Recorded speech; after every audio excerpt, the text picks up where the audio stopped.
Salut à tous, alors aujourd'hui je vais vous parler de cet objet qui m'a été envoyé par le site de vente en ligne Banggood. Et c'est ici, alors croyez-moi sur parole au vu de l'emballage, c'est ici une lampe tactique intégrée dans un rail à la manière un petit peu des M910 Surfire de la marque Westlake. Et c'est donc une lampe LED, donc on va la déballer. Hop. Voilà. Donc sur les grandes lignes, j'ai pas menti, mais vous remarquerez quand même quelques différences avec les Surfire M910. Donc on a ici en fait un objet qui est fait donc en métal, mélange de métal et d'aluminium bien sûr. Donc on a ici une LED, là voilà, on insère les piles, on verra après par en dessous. Vous avez une attache pour mettre ça sur tous les rails Picatinny 20 mm standard et un bouton que nous allons voir par la suite et qui se trouve ici. Donc c'est quelque chose qu'en fait qui pèse son poids, on sent que c'est quelque chose, on va dire, d'assez costaud, voilà. Et donc pour ceux qui ne connaîtraient pas le principe, c'est un accessoire qui a une double utilisation, ça vous permet d'avoir un grip à l'avant sur les répliques longues, bien sûr, et ça vous permet aussi d'avoir un éclairage. Donc, alors une petite chose, il vous faudra plutôt deux piles CR123A. Et alors ne faites pas comme moi, quand j'ai vu ça, je me suis dit bah, ça veut dire que le plus il est en haut.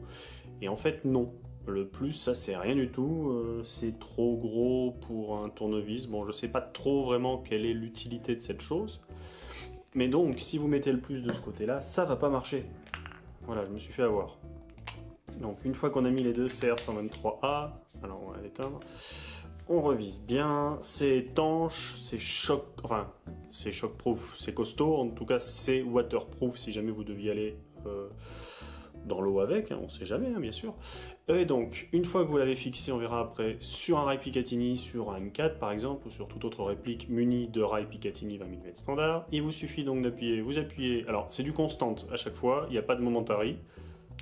Vous appuyez une fois pour avoir du constant, et autant vous dire que, alors je crois que de mémoire c'est 180 lumens, mais c'est possible, hein. En tout cas le faisceau comme vous pouvez le voir est très concentré.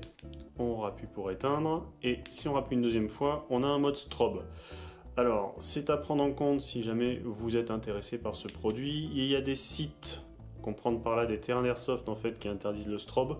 Donc à partir du moment où vous l'aurez allumé une fois et que vous l'aurez éteint, il faudra vite, voilà, faire ce que je viens de faire là, appuyer deux fois vite pour éviter le strobe. Ah bah non, même pas.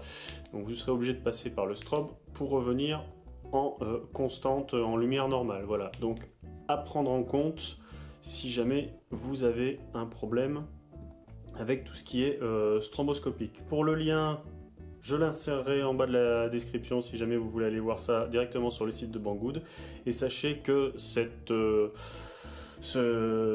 objet vous coûtera environ 25 €, frais de port inclus.